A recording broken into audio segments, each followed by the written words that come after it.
All right, we're live. Good evening, everybody, and welcome to the All Portable Discussion Zone. I'm muted. There we go. Thanks, Brian. Good evening. We're live now on the All Portable Discussion Zone. Thank you, everybody, for joining us this evening.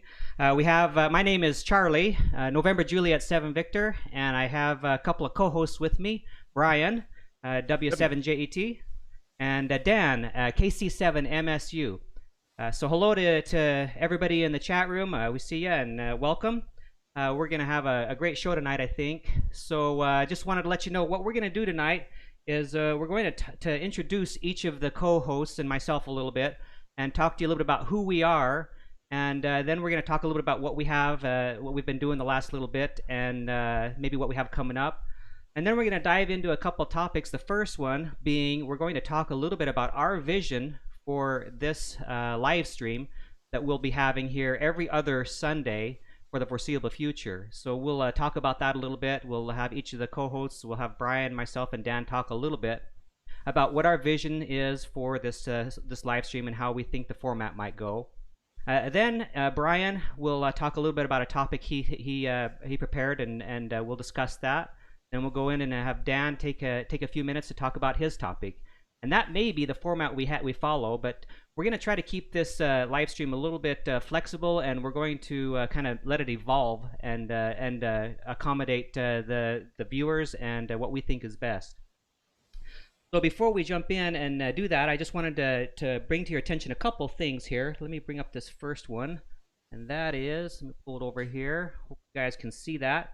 Coming up October 3rd is a Summit to Summit 10-point madness, and right now we have we have 26 participants and counting. The way you sign up for this is you just go to the SOTA website and you put your alert there. Make sure you check and see that a peek isn't taken, and if it's not, you put your alert there, and then the organizer will look at that and collect all the participants and send out an email and whatnot. So if you want to participate in this, all you got to do is just go and put out an alert. It's right now. So we have 26 simultaneous 10-point peaks plus a 4-point peak. So that's 27 peaks on air at the same time, simultaneous. So it should be a great time, not only for those who participate, but for you if you want to chase. So let me pull that down now and bring up one other thing, and that is we have this. Might look familiar to some of you guys. It's a Monday Night Ham Radio, and what that is just a playlist of videos that a group of YouTubers put together, and we kind of organize our playlist and put it out Monday nights and Thursday nights. So we send this link out through Twitter right now. We'll probably find a better opportunity a better way to make this link available in the future. But join us for that as well. So with that, let's go ahead and turn some time over to Brian and let him introduce himself. Hey, my name is Brian. My call sign's W7JET. I've originally licensed back in 1989 in high school. Fell out of the hobby like everybody kind of does when you get licensed young because other things become more important. Got back into it when I started hiking again about 2012, maybe a little earlier than that, and accidentally found out about SOTA by just taking an HT on top of a mountain here when SOTA first got started in Arizona. Started making some contacts, and somebody congratulated me on my first activation. I had no idea what they were talking about. A few days later, I got an email and got invited to a get together, and I was bit by the bug. And 2 years later, I was a second mountain goat in Arizona, and brought a lot of other people into the activity. And something I thoroughly enjoy is the portable operation. I haven't done really any POTA. Most of my portable ops, in fact, all of my portable ops are related to summits on the air, and of course participating in the club field day and some other activities. Right now mainly I focus on doing activations around Arizona. I travel quite a bit because I'm a commercial pilot, and I carry gear with me to work, and we'll talk about that a little bit later, show what I have and how that works out. But I've activated summits in every one of the states in the 7th call district: California, Hawaii, Scotland, Great Britain, and various other states throughout the country. It's been a lot of fun, and I've met a lot of really cool people, and it's actually, for me, it encouraged me to get started in CW, and now I've become I would say a capable CW operator. I don't want to use the word good because I think I have a long way to go there before I consider myself a really good one. Yeah, don't we all? But yeah, that's my story. Well, Brian, so tell the audience a little bit more about what you've done in the past with your work. I found that part of your story interesting as far as when you were back east, some of the things you did back there as Okay, far as your work. well, so for me, flying wasn't the first career. Flying was the second career. I actually went to vocational high school for residential wiring and electronics. And that's how I found myself in ham radio.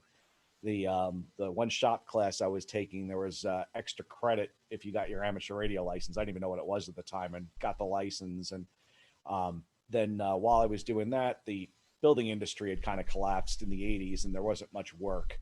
So I became a EMT paramedic in Newark, New Jersey, and did that for 10 years. And during that time period, worked a lot with in the communications and urban search and rescue team, and a bunch of other activities related to that profession. And after getting hurt on the job a couple of times, I decided it was time to move on, and got started in aviation, and then moved out here to Arizona, and here we are. Yeah, you were a part owner for an air company too, right? Yeah, I was part owner of a 135 operation here in Arizona for a little while, and ended up getting out of that partnership toward the end, and now I work for a very large charter company that has a nationwide and actually international footprint, and I'm one of the regional pilot supervisors for that company. And did you say? Did you mention what you flew? What you fly right now? Right now, I fly the King Air 350i. It's a large twin-engine turboprop made by Beechcraft, which is now owned by the Textron Corporation, which owns a bunch of other aviation-related corporations, Cessna, as well as Hawker, and those all came with that acquisition. And the airplane seats 9 people. We generally fly it. An average trip usually has about 4 people in it. I've had as little as 1, and I've also had up to 12 in it because we can carry 2 extra people. If you have a family and you've got 2 babies, you can actually carry them in the plane as well. So the most I've ever had in the plane is 12. But yeah, it's a good plane. It's a lot of fun to fly, and it affords me the opportunity to activate sometimes in places you wouldn't think you get to activate. I'm always, as soon as I land, if I got enough time someplace and I see some mountains, I've got my phone out and I'm looking at the SOTA app to see what kind of summits are nearby, and if it's something that I think I can do in the amount of time I have on the ground. And sometimes it works out and sometimes it doesn't. Okay, cool. Well, and for the audience, Brian is the one that first introduced me to Summits on the Air. So he's been doing it longer than I have. So he's a good friend of mine. So I'm so glad that he agreed to be one of the co-hosts for this show. Our other one is Dan. Go ahead, Dan. Tell us about yourself. Hey everyone, my name is Dan. My call sign is KC7MSU, and I've been licensed for quite a while. I was originally licensed back in '83. And like Brian and so many others, I kind of fell out of it for a number of years as family and work kind of took more of a pressing issue there. And most of my kids are grown up now, so I've gotten back into the hobby. I guess I relicensed back around 2013 and really enjoy the hobby. I found SOTA in 2015. And really enjoy that. Matter of fact, Brian broke me in as well. It was a great experience. He really got me going on my first hill. So he kind of made me sit down and just you keep calling till you get at least 4. So it took me a while, but I finally got it. Right now I am working on. Too polite, Dan. Keep calling. And. Yeah, it was kind of a terrifying experience the first time you do it, but after you kind of get the hang of it and stuff, it's a whole lot of fun. I'm still working towards my goat. I'm stuck on 877 points right now, so ooh, you're getting close. I'm hoping to get over the hump this year, but we'll see how that goes. Now, I guess that's about it. Tell the audience well, there's a couple things. First of all, you are not a CW guy, right? You do you're a sideband. All 800 and something points for the most part is a sideband, right? Yeah, my CW is horrendous. I need to work on it some more. So it looks like probably I'll finish the first goat is all single sideband. So and then after that, I guess I'll start the second goat as all CW probably. Yeah, so that's So that's quite a feat that'll be, especially since you're kind of in the bottom end of the sun cycle and still been able to get all of your activation sideband. So that's pretty impressive. And I know that some people in the audience, they like, we don't want to do to not represent that area. So I'm glad we have a sideband operator, and then Brian and I, we do CW. So that's a good mix. Now you've done some POTA too, right? yeah, I've done 3 POTAs. And one of them is a special event that we did with our club out here in Arizona. So after I get my goat taken care of, I'd like to spend a little bit more time doing some POTA activities. Matter of fact, I've been out on the website lately, so I'm looking forward to getting out there and activating some parks again. Yeah, I think all of us probably want to do a little bit more. I think we're all kind of weak and have a deficit in the parks on the air area right now. We're all kind of focusing on summits on the air, but so in this stream we want to have all inclusive, all kinds of portable ops, so that's cool. Tell us a little bit about what you do for work, Dan. I work in IT. I'm a network engineer, so I spend my time each day on pounding the keyboard and fixing things on the network and making things work that shouldn't be working, so that the business continues on. Is that all you've done? Have you had other have you switched careers somewhere? Oh yeah. So originally, my schooling was all electronics based, and I went into the semiconductor industry after that. Worked in semiconductor industry for about 8 years, and then I went into semiconductor equipment as a controls engineer. So I did a lot of stuff with lamb etchers and things like that, and then moved into wafer polishing and silicon wafer and gallium arsenide growth control systems, and then went on to chemic polishing for the semiconductor industry as well. Cool. All right. Well, okay. A little bit about me. I think a lot of people who are here on the stream probably already know a little bit about me, but thanks, Dan. And Brian, I am originally from Wyoming, from a place called Afton or Star Valley, Wyoming. I was raised on a farm there, and I spent a lot of time outdoors and just kind of really love the outdoors. I started actually working in a sawmill, which is, and it was hell, I got to tell you. I had, in Wyoming up there, it was like 30, 40 below when I'd report to work, and I had to work outside, so it was not fun. But over time, I went to college, and then I got a degree in youth leadership. So before I got involved in what I'm doing now, which is the database stuff, I was employed as a youth leader in a couple of several organizations, YMCA and the Girl Scouts of America, believe it or not, and some after-school programs and some at-risk teen programs, group homes and stuff like that. But eventually, I knew that I wasn't going to make the money that way, so I got into technology. And I also like to do SOTA. That's kind of obviously you've seen my page, and I'm really into that. But I really think that we can expand that and just include all portable ops as we continue this stream. I've been here in Arizona now probably 25 years or more, and I like hiking and I like the outdoors and SOTA, so that's pretty much what I do. The database stuff is kind of what I do. I work for the city of Scottsdale doing database administration and some report stuff. So I don't know. That's about it. Any questions on what I do? All right. Well, then let's move into our first topic, I guess. Let's let everybody kind of get a feel for what this stream is all about. So let me just throw it out here. Have you guys given any thought to what you would like to see happen with this stream? Let's start with Brian. What are your thoughts? I really want to be able to share the activity and the joy of the hobby, and especially the excitement of the portable operations.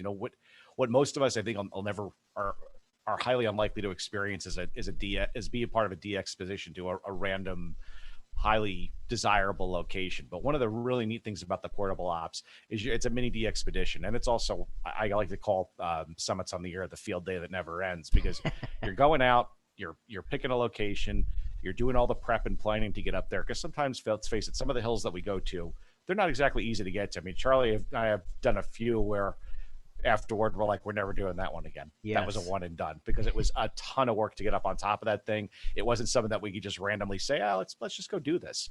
But I think the good thing about this conversation that we're going to have over the, for as long as we decide to run it for, is we're going to let people know that it is possible to do these things. And if two guys from Arizona can go out and do this stuff, and some of these are, I said, fairly involved, fairly remote, require a lot of planning, you could do it too. And sometimes just being able to do it on a whim. I've gotten, because of what I do, I've gotten really good at that, figuring out how to get to a trailhead somewhere. I can't tell you how many times I've gotten an Uber from a hotel to drop me off at a trailhead in the middle of nowhere, and then couldn't get back. Had to walk like a mile down the road to some place where I can get an Uber to pick me up, because I couldn't verify the Uber pickup location. But it's all about being creative and crafty, and putting a little bit of thought into what you're doing. Not be afraid to take a risk. I mean, everything we do in life is risk, and there's reasonable risks, and I want to encourage people to say it's okay. Let's give it a shot. Don't be afraid to do this. Yes. Anybody can do it. So what kind of topics do you think you're going to bring to the table then? Just that, or I mean, is that what format maybe even? What do you? Well, I think for me, one of the things that I'm going to talk about tonight is just what I take with me to work, because I think it's a good example of how little you need to be able to go out and do this stuff. You don't have to spend a ton of money on a lot of equipment. Most of the stuff I have is fairly inexpensive.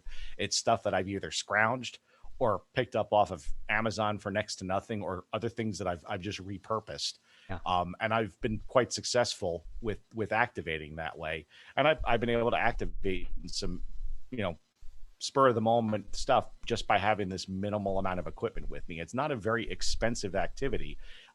You can go out, you can spend quite a bit of money and have some fantastic equipment, but you don't have to do that to make it work. Yeah.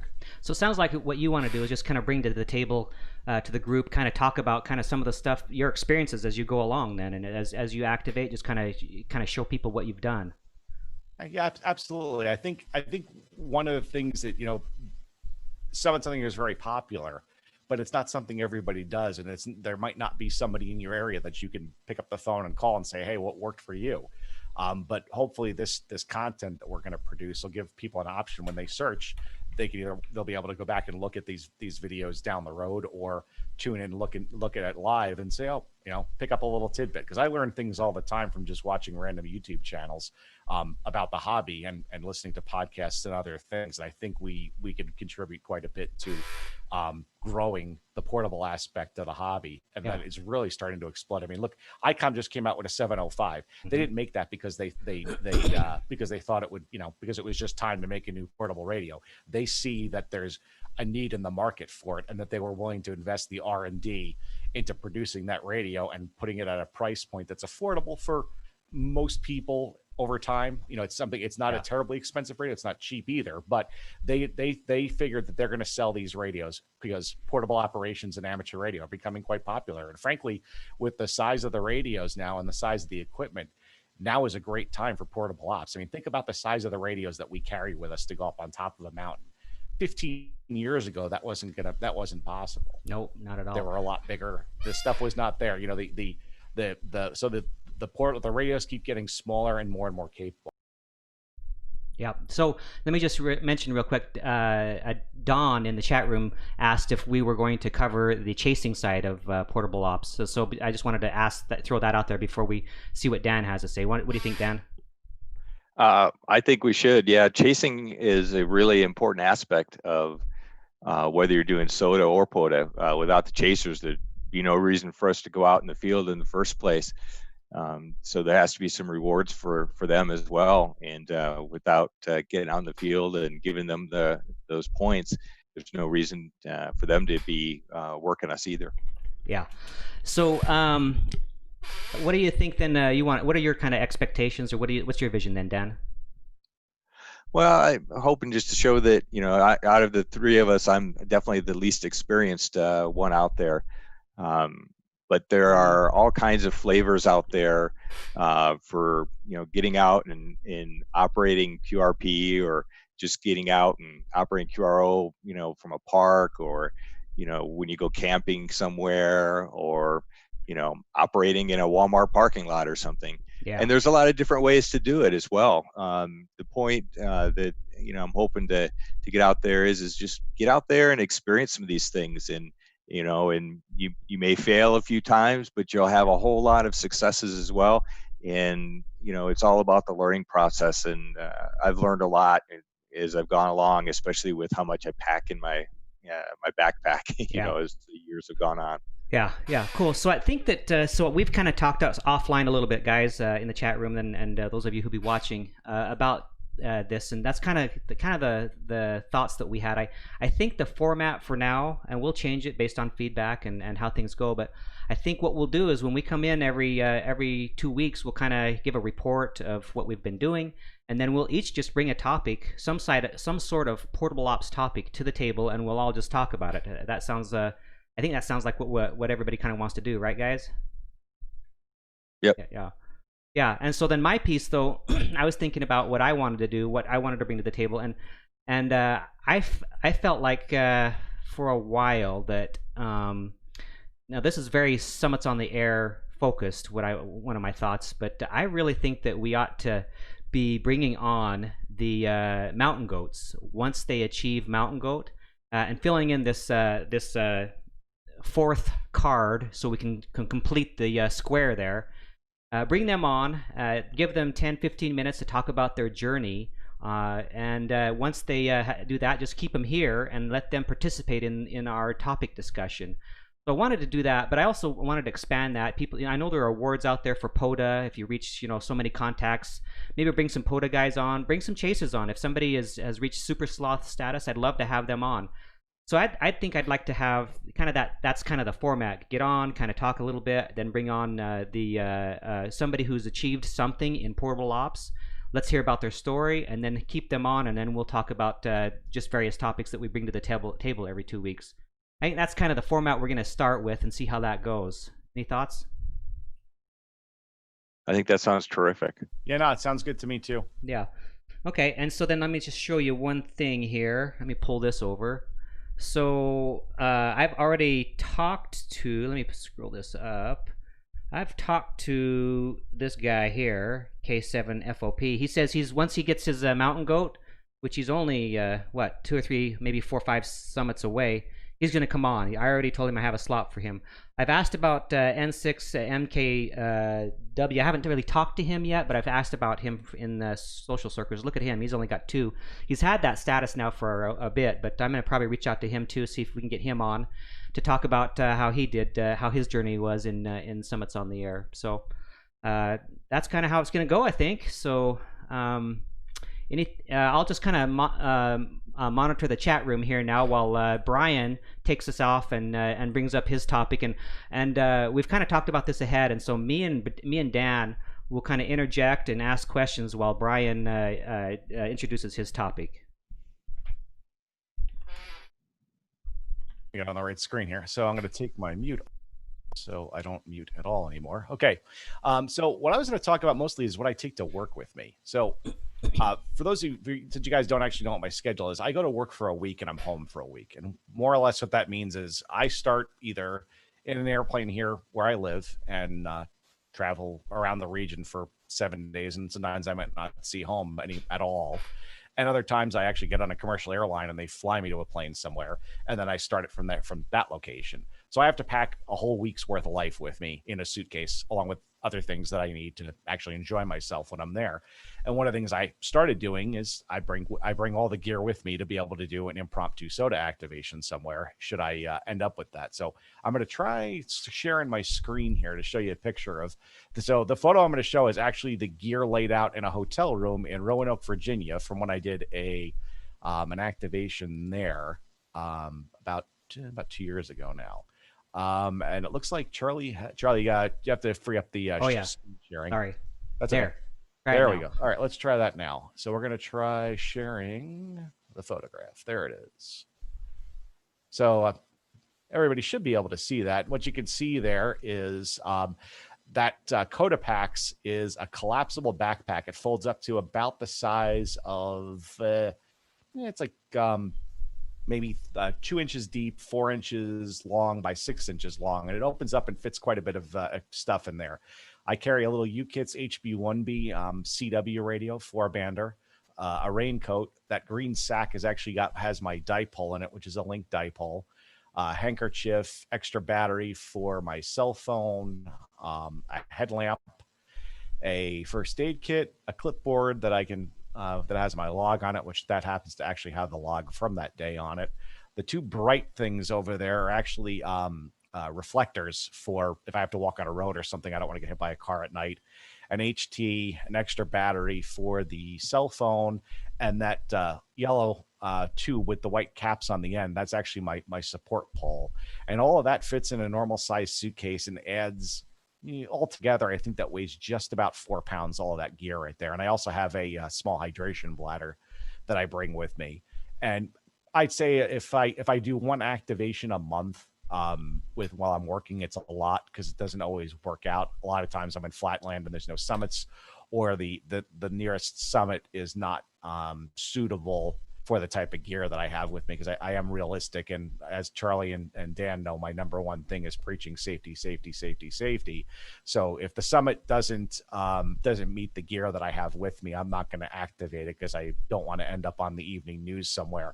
And I also don't want to have to explain to my boss why I'm in the hospital or was late for getting out to the work the next day because they had to lift me off the mountain with a helicopter. Yeah. So wait a minute. I've actually been on summits. Yeah. Sorry to interrupt. What's that yellow thing back there? Or are you going to go into that? But which yellow thing? The yellow tube or the bright yellow? The tube. Well, both. That's my pole. That's my SOTA pole. Like, that's significantly smaller than I expected. Yeah. Yeah, that's much smaller than mine. In fact, if we wait a moment, I could probably go get it and I'll hold it up for the purposes of showing everybody how big it is. Yeah, well, that's probably not the best way. Anyway, we won't go there.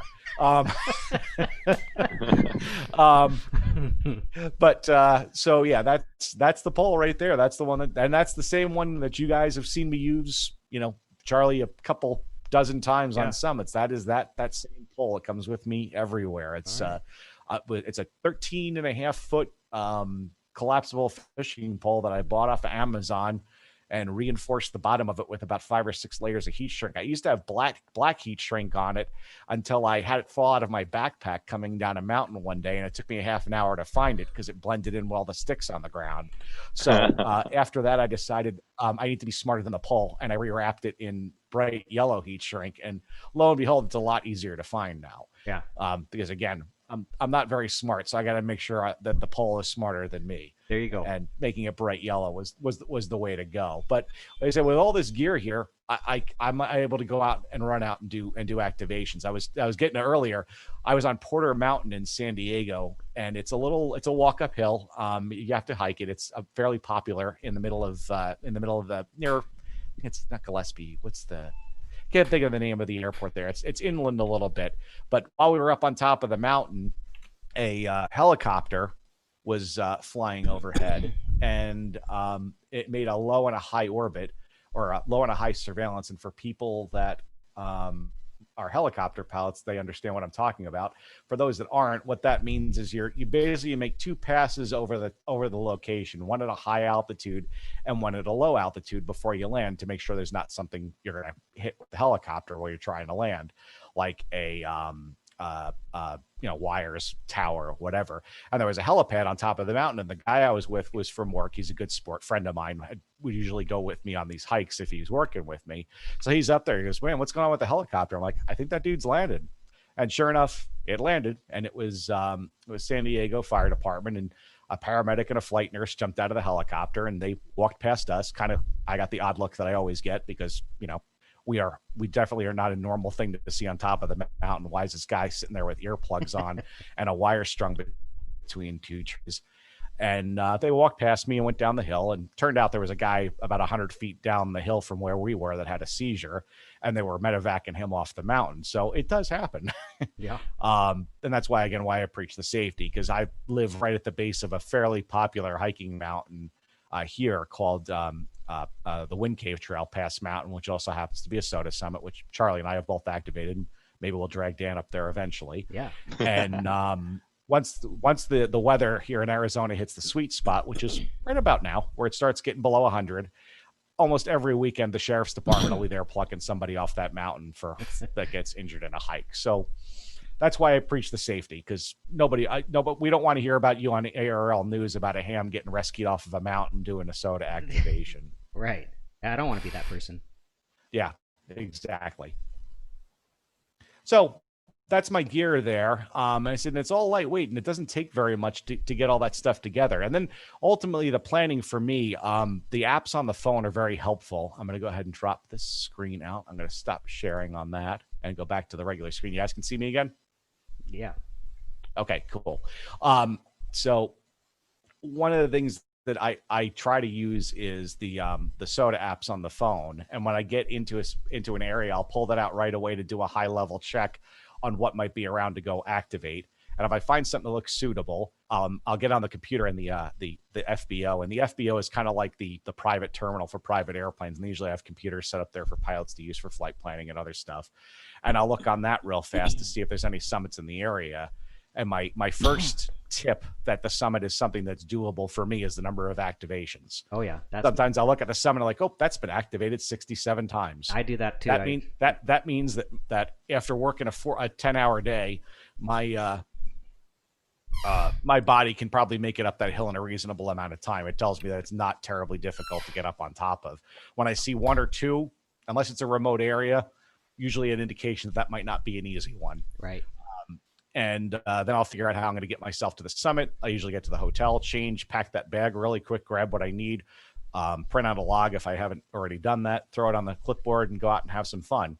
And that particular photo that day was in Roanoke, Virginia. And I honestly, I can't remember the name of the summit that it was, but it was really cool. It was a little 4-pointer. It was just about a 2-mile hike up. The summit itself, the sea level elevation of that summit is still below the elevation of my house right here in Arizona. I think it was like 1,300 feet above sea level. I live at about just over 1,800 feet above sea level here. So got up to the top, activated it. Actually worked a bunch of people from Arizona on top on 20 meters, which is really neat. I worked RV and AMA and Pete, JTM, and a few others. And it's interesting because, here 40 meters, we work all the local guys, and then 20 meters, we work the long distance guys. And then when you're on the East Coast, it flips. So I worked a bunch of people that would normally work on 20 meters on 40, and a few people I've never worked before on 40, and then a bunch of stuff from the West Coast on 20. And as I'm getting up there, I hear that it's early summer, so I'm hearing the thunder roll in and everything's going on. So now I got to get off this mountain now because we got lightning, thunder, right? So I start trucking down the hill, and I get down to about the last third, and it starts coming down. So now I'm running, and it's right around dusk. So all the animals that go out and forage are out foraging. I scared the crap out of 2 turkeys. They ran in 2 different directions. And then there was a deer in the middle of the trail. It saw me, it took off. And as I'm coming down the last little bit, right before it starts to flatten out by the parking lot, there was a black bear in the middle of the trail. And he looked at me and I looked at him, and I'm trying to put the brakes on. And the next thing I know, he just turned into a ball and rolled down into a gully. And I went blowing right past him down into the parking lot and left. So that's actually the only time I've actually run into a bear, and it was in Virginia, the Roanoke area. But oh yeah, hey, real quick, remember when we ran into the rattlesnake? 2 of them, huh? Oh yeah. That black, that black rattlesnake was the coolest thing I've ever seen, because we had the one that, I wonder if that was the same guy. I still think that was the same guy, and he just was on the log waiting for us when we got back later. But that was that was pretty darn cool. We were walking along, and I look up there, and Brian's looking up there, and we're like, there looks like there's a pile of poop on this log. That's what I thought it was, just a pile of crap, and it turned out not to be a pile of crap. Nope. It was a black Arizona rattlesnake. They're indigenous to Arizona. They're not which I started reading about, because I've never seen a black rattlesnake before, but they're indigenous to Arizona. Yeah. Out of all the peaks that I've done so far, in all the general hiking I've done in Arizona, I have never seen a rattlesnake yet on the trail. You're lucky. Really? Amazing. I've seen lots of like tarantulas and things like that, but I have yet to encounter a rattlesnake yet. Yeah. I'm just replying to Adam. Adam says he's never encountered a bear. I haven't either. I've not encountered a bear. I have encountered rattlesnakes, and Adam says he has too. I know Chris has too. I think that's kind of more common, isn't it? Yeah. Well, out here in Arizona, the snakes for sure. When you and I did, was it Center Mountain? Remember all the bear poop that we saw going up there? Yeah. There was a lot of bear scat. We were seen it constantly. I was surprised we didn't run into anything. I guess they're just smart that they know we're around, and so they take off. Yeah, I've only seen one bear and 2 mountain lions so far lately. So Kyle other says than the usual stuff. Kyle says he's seen a deer and some black snakes, and that's about it. That's his extreme, he says. Living dangerously there, Kyle. So really, just to close it up on my topic, what I'm trying to get across is that you don't have to have a lot to make it work. I said I managed to do it out of a suitcase, really on a random unplanned level, and it works out almost every time. Just all you gotta do is just plan your gear and more or less have a gear budget in your head of what you think you need and what you know you need.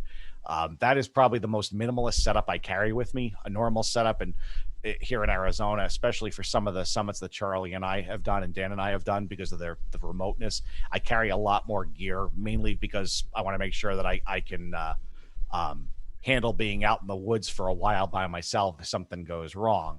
But usually the stuff that I'm carrying at work, when I go out to do a summit there, that's a whole different animal. And usually most of those summits are fairly easy to get to. I've got somebody with me.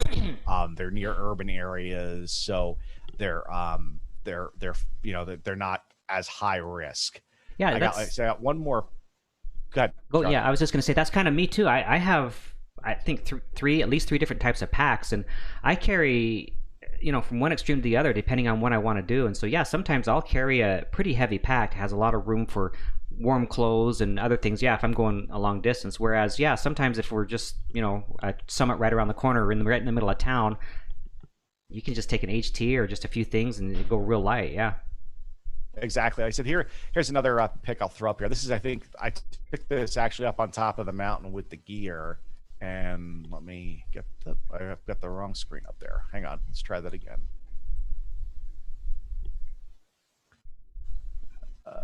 Stop share, and that one, share. So that's that same setup, and that's actually up on top of the mountain when I was in the activation zone. My clipboard is actually sitting on top of the benchmark for the summit. Now, for me, one of the things that I also have to remember when I'm here, because it's really we don't really have that problem in Arizona, but we do elsewhere, are ticks. I remember that I'm coming down off that hill afterward, and as I get back to the hotel room, it dawned on me, I'm like, I am in tick country. This is Lyme country. And I was wearing pants, so that was good, smart, but I didn't close the cuffs. I didn't tuck them into my socks. So before I went to dinner, I'm in the shower doing a tick inspection like you would not believe, because all I can imagine is getting bit by a tick, because I've seen them before. I actually did have a tick on me once in Arizona. It didn't attach, but I was on Spitz, and I looked down at my hand, and there was one walking on my hand. Oof. Which surprised me, because I've never seen them here before. But when I'm on the East Coast and I'm doing summits on the East Coast specifically, I've done them in Georgia, I've done one in Maryland, I've done one in New Jersey, and this one in Virginia.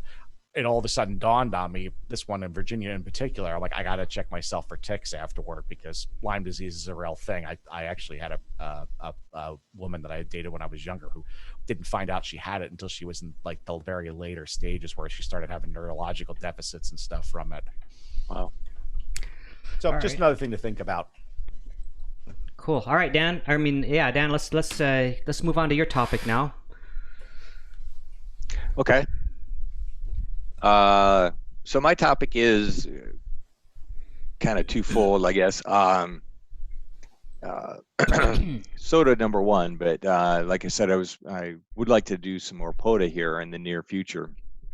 And one of the things that I was kind of surprised at, so I kind of went out to the state of Arizona and I looked for state parks in Arizona, and I was surprised.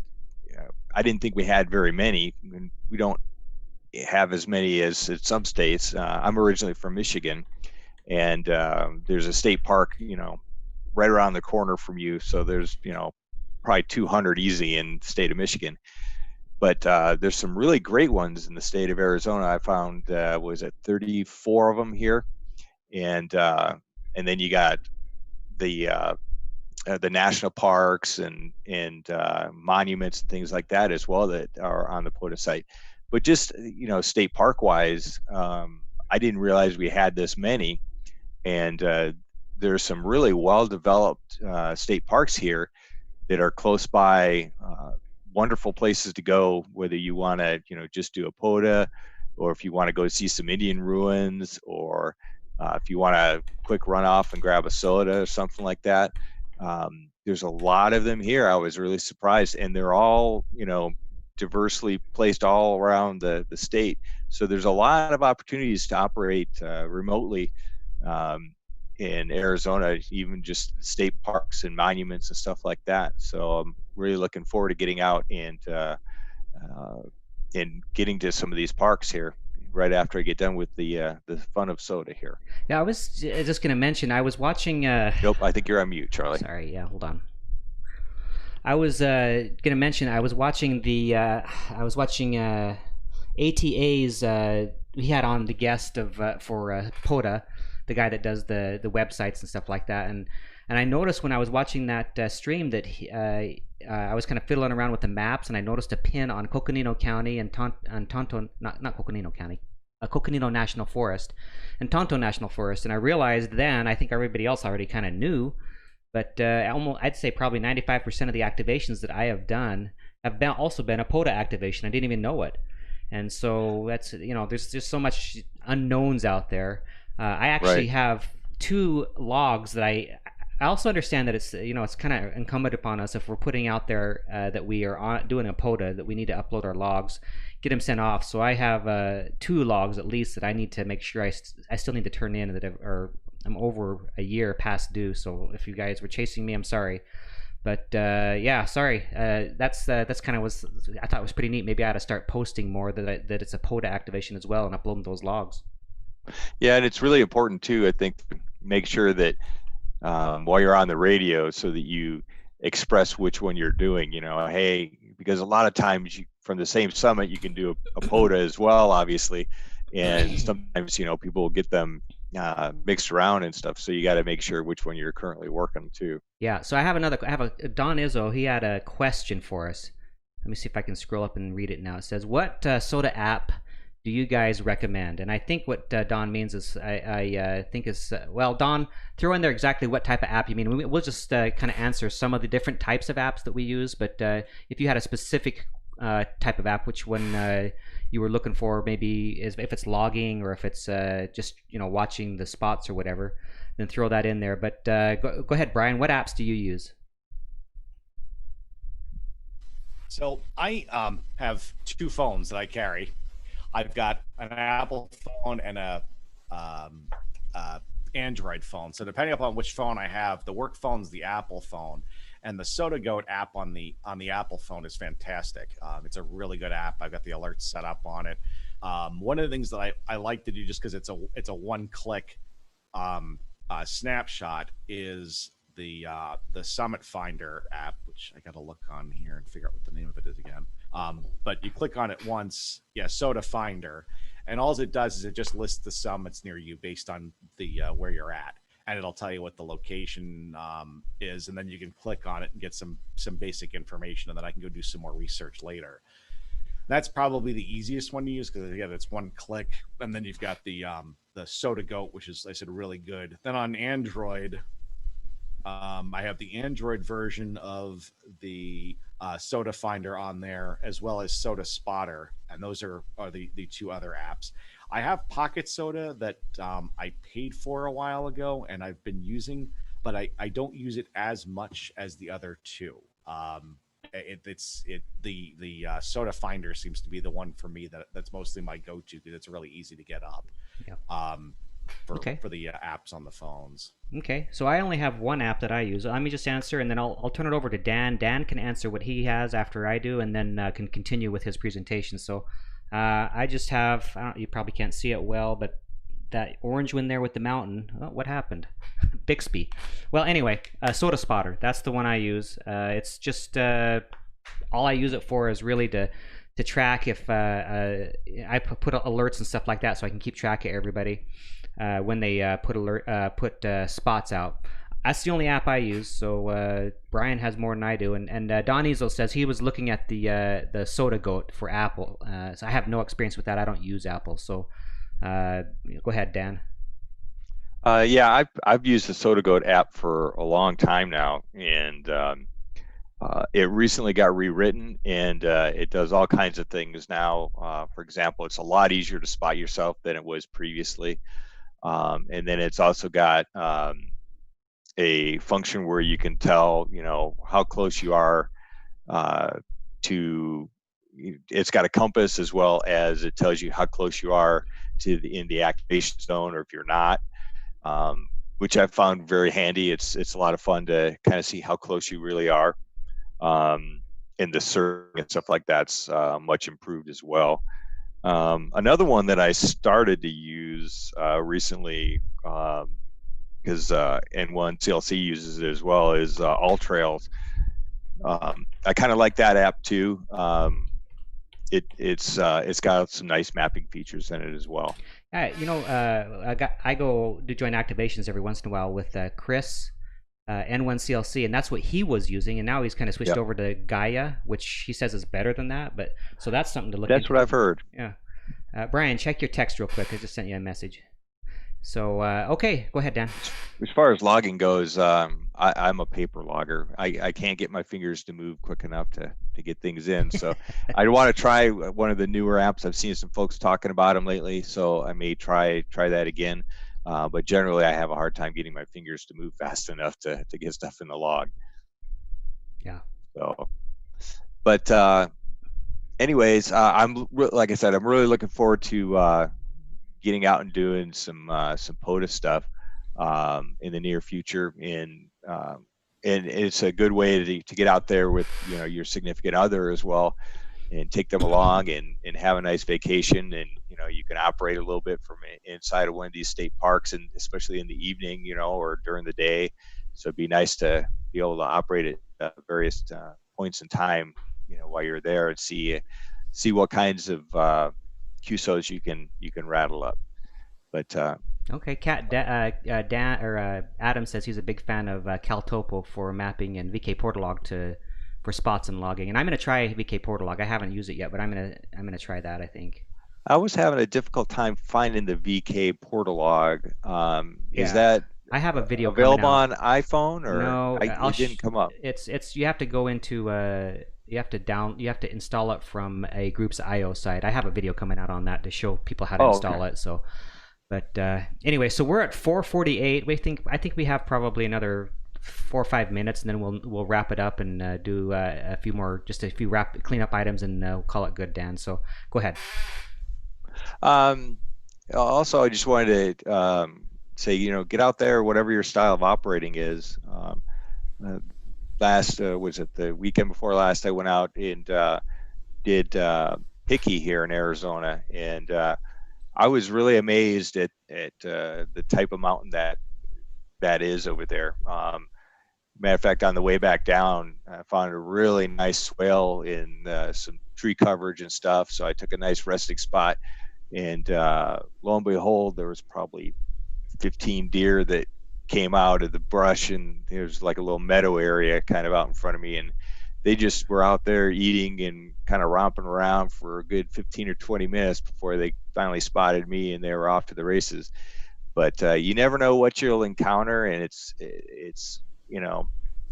worth taking the time and just kind of enjoying the whole thing. It's a journey to get to that mountaintop, and you might as well enjoy it.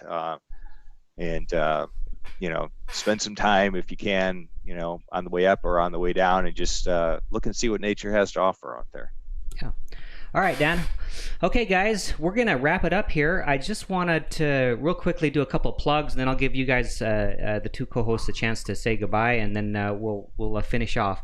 So I think we're going to go a little under an hour each time we do our stream.